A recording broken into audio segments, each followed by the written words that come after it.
এলাহ লাগে আৰু এইটো বহুত হাইড্ৰেটিং ইজিলি আপোনালোকক কৈছোঁ। Hey everyone, again আপোনালোকৰ ওচৰত এটা নতুন ভিডিঅ' লৈ আহিছোঁ আৰু আজি মই এইটো ৰূপত আছোঁ কাৰণ মই আজি এটা স্কিন কেয়াৰ ভিডিঅ' দিম বুলি ভাবিছোঁ।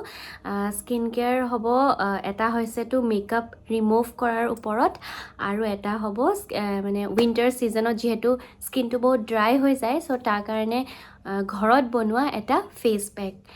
চ' যিহেতু এইকেইদিন বহুতখিনি মই বিয়া ৱেডিং ছিজন এইবিলাক ভিডিঅ'জে দি আহিছিলোঁ, চ' আজি তেনেকুৱা একো ভিডিঅ'জ নহয়। চ' ব'লক ভিডিঅ'টো আৰম্ভ কৰোঁ। চ' আমি যেতিয়া মেকআপ কৰোঁ, মেকআপৰ পাছত কিছুমানেতো এফৰ্টছ দিয়ে ধুনীয়াকৈ ক্লিন কৰিবলৈ, কিন্তু আমাৰ কেতিয়াবা কি হয় বহুত এলাহ লাগে আৰু তেনেকেই আমি জাষ্ট নৰ্মেলকৈ ধুই থৈ দিওঁ। কিন্তু সেইটো নহয় আচলতে, মেকআপ কৰাৰ পাছত বহুত ভালকৈ ক্লিন কৰিব লাগে, 2-3টা ষ্টেপ লাগিলে সময় লৈ লওক। কাৰণ কেলে মেকআপত যিহেতু কেমিকেলছ বহুতখিনি থাকে যিটো আমাৰ স্কিনৰ ভিতৰত সোমাই যায়, চ' সেইকাৰণে আমাৰ স্কিনত একনি হৈ যায়, ব্লেক হেডছ হৈ যায়, হোৱাইট হেডছ হৈ যায় বা স্কিনটো ৰাফ হৈ যায়। চ' সেইকাৰণে মেকআপৰ পাছত যেতিয়া মেকআপটো ৰিমুভ কৰিব বহুত ভালকৈ ক্লিন কৰাটো বহুত ইম্পৰ্টেণ্ট ষ্টেপ হয়। চ' আজি ময়ো এফালে ওলাই গৈছিলোঁ, চ' মোৰ মুখতো মেকআপ আছে, চ' সেইকাৰণে মই আজি আপোনালোকক দেখাওঁ যে মই কেনেকৈ ক্লিন কৰোঁ। ফাৰ্ষ্টতে হৈছে যে আচলতে ক্লিন কৰিবলৈ ইমান বেছি একেবাৰে ক্লিনজাৰ বা কিবাকিবি নালাগে। আমাৰ সাধাৰণ যোনটো নাৰিকল তেল হয়, কোকোনাট অইল, এইটো এটা বেষ্ট মেকআপ ৰিমুভেল হয়, গম পায়, আৰু এইটো বহুত মানুহে ইউজ কৰে। চিম্পলি মই কোকোনাট অইল লওঁ কপাহত আৰু ধুনীয়াকৈ ক্লিন কৰোঁ। So' coconut oil is the best makeup remover. ত' ইয়াৰ পাছতো ষ্টেপছ আছে, মই দেখাম। চ' কিমান মানে ইজিলি আহি গৈছে মেকআপখিনি। যিমান হেভি মেকআপ আপোনালোকে কৰে, পাৰ্টি মেকআপ হওক, ৱেডিং মেকআপ হওক, ফাৰ্ষ্টতে কোকোনাট অইল বা ক্লিনজিং অইল বা আপোনালোকে যদি বেলেগ ইউজ কৰে, চ' সেইখিনিয়েদি ভালকৈ ক্লিন কৰি ল'ব। চ' মোৰ দেখা পাইছে অলমষ্ট মেকআপ চব ৰিমুভ হৈ গৈছে। দেন নেক্সট ষ্টেপটো হৈছে ক্লিনজাৰ, তাৰপাছত ফেচ ৱাছ। মই 3টা ষ্টেপ ফ'ল' কৰিছোঁ, আপোনালোকে 2টা ষ্টেপো ফ'ল' কৰিব পাৰে। মই ফাৰ্ষ্ট অইল সানি ক্লিন কৰিলোঁ, দেন মই ক্লিনজাৰ সানি ধুই দিম, এগেইন মই ফেচ ৱাছ সানিম। কিন্তু এইটো মই ক্লিনজাৰ আপোনালোকক ৰেকমেণ্ড কৰিম যাৰ স্কিনটো ড্ৰাই হয়। একচুৱেলি মোৰ অইলি হয়, কিন্তু মোৰ উইণ্টাৰ ছিজনত কি হয়, স্কিনটো বহুত ড্ৰাই হৈ যায়।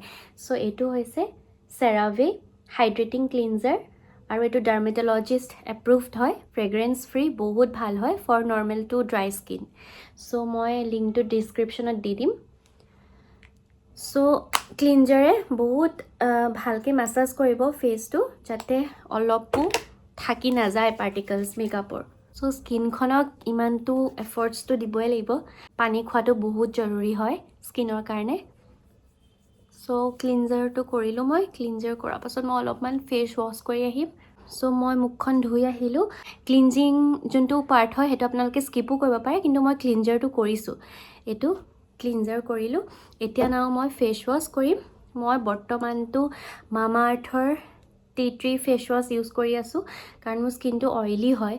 চ' অইলি কাৰণে এইটো বেষ্ট হয়, আৰু এইটো যোনটো ক্লিনজাৰ হয় এইটো ড্ৰাই স্কিনৰ কাৰণে বেষ্ট হয়। মই ফেচ ৱাছ কৰিম আৰু মই আজিয়ে আপোনালোকক এটা মাস্ক প্ৰিপেয়াৰ কৰিম, যোনটো উইণ্টাৰ ছিজনৰ কাৰণে, যিহেতু স্কিনটো ড্ৰাই হৈ যায় ন বহুতৰ, আৰু মোৰো স্পেচিয়েলি বহুত ড্ৰাই হৈ যায় উইণ্টাৰত। চ' সেইকাৰণে তাৰ কাৰণে এটা স্পেচিয়েল মই মাস্ক বনাম।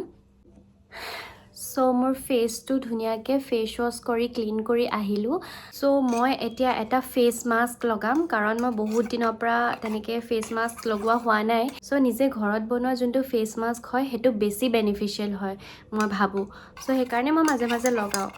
চ' এয়া হৈছে ফেচ মাস্ক। মই ইয়াত কি দিছোঁ আপোনালোকক কৈছোঁ। চ' 2 স্পুন দৈ, তাৰপাছত হালধি 1 স্পুন, আৰু হানি দিব পাৰে, আৰু বেচন 1 স্পুন।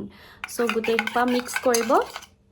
চ' মই এনেকৈ মিক্স কৰিলোঁ। মোৰ একচুৱেলি বেচনটো মিচিং আছে, বেচনটো ঘৰত নাই। চ' মই দৈ, হালধি আৰু হানি লগাইছোঁ। আপোনালোকে ইয়াত বেচনটো দিব পাৰে। চ' যিহেতু উইণ্টাৰ ছিজন হয়, উইণ্টাৰ ছিজনত স্কিনটো বহুত ড্ৰাই হৈ যায়। আপোনালোকৰ হয়নে নহয় নাজানো, কিন্তু মোৰ বহুত ড্ৰাই হৈ যায়, আৰু স্পেচিয়েলি মোৰ এনেইতো অইলি স্কিন হয়, কিন্তু ড্ৰাই হোৱাৰ কাৰণে মই ৰেডিমেড মাস্ক আছে ৰেডিমেড মাস্কটো আপোনাৰ 2 দিনমানলৈকে মইশ্চাৰাইজ কৰি ৰাখে কিন্তু এনেকুৱা যেতিয়া আমি ঘৰত বনাওঁ কাৰণ এতিয়া দৈটো হৈছে এটা এণ্টি ইনফ্লেমেটৰী প্ৰপাৰ্টিজ আছে স্কিনৰ কাৰণে বহুত ভাল হয় দৈটোৱে আপোনাৰ স্কিনখন এক্সফলিয়েট কৰে চ' সেইকাৰণে মই ইউজ কৰোঁ আৰু এইটো লগালে মানে আপোনাৰ 3-4-5 দিনমানলৈকে আপোনাৰ মইশ্চাৰাইজেই হৈ থাকিব স্কিনটো কাৰণ হানি আছে যিহেতু চ' মই এইটো লগাই পিনি 10 to 15 মিনিটছ ৰাখিম চ' আপোনালোকে এবাৰ ইউজ কৰি চাব মাস্কটো চ' ফাইনেলি আপোনালোকে দেখিছে মোৰ স্কিনটো অলৰেডি যেতিয়া মই মাস্কটো ধুই দিলোঁ 10 মিনিটছৰ পাছত মোৰ স্কিনটো বহুত